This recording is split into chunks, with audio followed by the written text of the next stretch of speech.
So we're talking about racism now. Racism now, yes. Well, now, before we start and talk about, sorry to interrupt. Yeah. The way we talk about this now, because we're from a different part of the world, LaVell's from a different part of the world. If you've just tuned in, doing this podcast, we're speaking to LaVell from Texas, and we're talking about racism. So if we ask some questions now, have a bit of a discussion, sometimes it might come out a little bit like we're saying the wrong stuff, but it all comes from a good place. Please correct us if we are if we being say things politically incorrect. Yeah. So we might say things that we just don't understand enough, but we have done a bit of research. So sorry, I just needed to do that disclaimer. Yes. Okay. LaVell, obviously in America, you have white people, black people. Here we say African appearance or Caucasian. We have to use the correct term. And you said, how do I want me to address the race? Can I say black people or can I say African Americans? Because I don't want to be offensive. Obviously. He's American. He's American. I know you are American. Hang on a second. I was born here, yeah? I'm an Aussie. I'm an Aussie too. Yeah, but I look like a what? Don't sound like one. I look like he's American. Yeah, he's no. But in terms of, I was going to explain a situation. That's why about his people. About how would you like me to address it?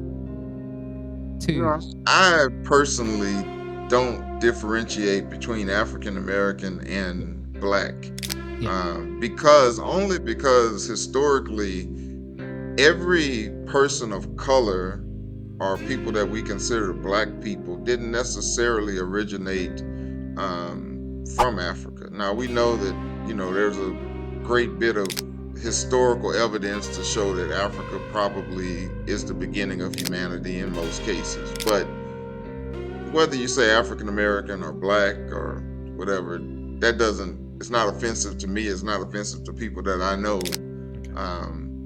It's a term that you can interchange. Yeah.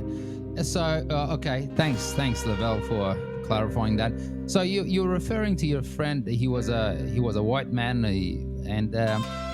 so I suppose my question was that we hear on we see it all the time on American movies and why is racism so prominent in America after 400 years of obviously the African Americans, their history started probably about 400 years. That's a long time. So why is it so prominent, and why do we hear that all the time?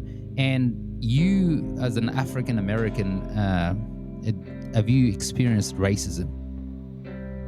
Yeah, I definitely have. And to go back to the early part of your question, while there's 400 years of history of Africans being on the North American, in North America, in the United States, it wasn't that far back that blacks or African Americans were not even considered full citizens. So if we go back to the 1960s in the United States, there was a whole civil rights movement that was trying to give black people the same rights that other Americans had. And this was even when those same blacks were able to serve in the military in the Vietnam War or the Korean War, and then come back to a country that did not even recognize them with all of the rights that belong to citizens of that country. Oh yeah, obviously led by Martin Luther King. Yeah, Martin Luther King. Malcolm X, is he considered a good person in America? Like, how do people see him? Depends on who you ask. I think he was a great person, but there are some people who think that he was a militant and he was divisive. It's a matter of perspective. And one thing to note about Malcolm X, this is widely documented, that when he went on his pilgrimage to Mecca and returned to the United States, he had a different perspective on race issues.